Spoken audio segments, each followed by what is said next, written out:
I was just reading an article recently on Alexander Dumas, and Alexander Dumas was a great French writer. He wrote adventure novels like The Count of Monte Cristo and The Three Musketeers, and he wrote in France in the 19th century.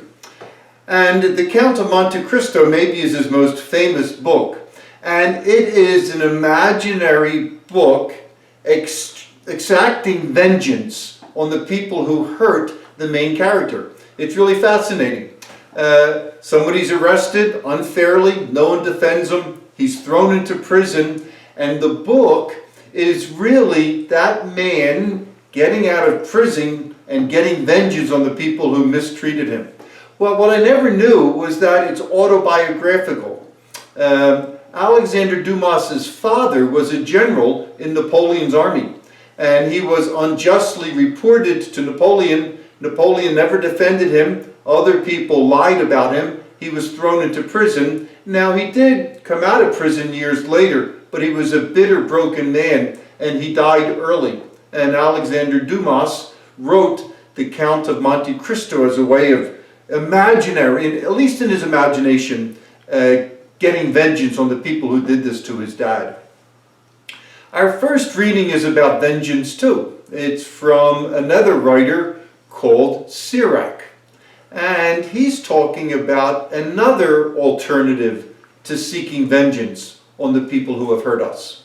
Sirach is kind of an interesting person. He lived about 180 years before Jesus. His name was Jesus ben Sirach. Probably lived in Egypt. He wrote in Aramaic, and then his grandson translated his dad's writings into Greek. And that's how they ended up in the Greek Bible. So it's a fascinating story, and the preface to the book of Sirach contains all this information about the grandson and why he did this for his grandfather. So give it a read sometime. But this is our first reading from this past Sunday. A reading from the book of Sirach. Wrath and anger are hateful things, yet the sinner hugs them tight. The vengeful will suffer the Lord's vengeance, for he remembers their sins in detail. Forgive your neighbor's injustice.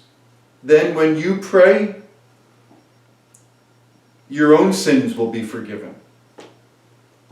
Could anyone nourish anger against another and expect healing from the Lord? Could anyone refuse mercy to another like himself? Can he seek pardon for his own sins? If one who is but flesh cherishes wrath, who will forgive his sins? Remember your last days. Set enmity aside. Remember death and decay, and cease from sin. Think of the commandments. Hate not your neighbor. Remember the Most High's covenant, and overlook faults. The word of the Lord. Thanks be to God. So Sirach begins this reading, maybe about the first third of the reading, reflecting on how hard it is for mortals, for human beings, to forgive other people. And the ironic thing is that when we choose not to forgive other people, Sirach says it's very easy for us to turn to God and seek forgiveness. And Sirach says, listen, if we're not forgiving those who have hurt us, there's a slim chance that God is going to forgive us. In the middle third of the reading, Sirach asks 3 questions. And he asks what he just said kind of in a question form, like, who can not forgive a neighbor and then expect God to forgive him? Who can refuse mercy and then expect divine mercy? And he asks the third question, if we hold on to vengeance, God's going to hold on to vengeance, right? So that's the middle third of the teaching. Then the last part, or the last third of the teaching, is Sirach saying to you and I, the listener, or to the reader, you know what? Learn to forgive by remembering that we're all going to die one day. So he says, listen, remember death and decay, and that should inspire you to forgive. Remember that you're going to stand before God's judgment one day. That ought to inspire you to forgive. And then he says, remember the commandments. And then that should inspire you to forgive those who have hurt you.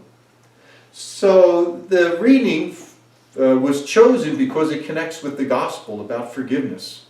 The gospel this week was about the ungrateful servant, or the unforgiving servant. And this first reading is about the importance of forgiving.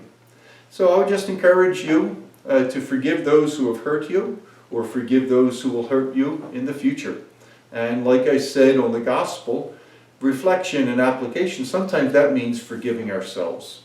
So, at least read the preface to the book of Sirach, and I would encourage you to read through this reading and let the reading read through you actually throughout the week. Thanks, and God bless.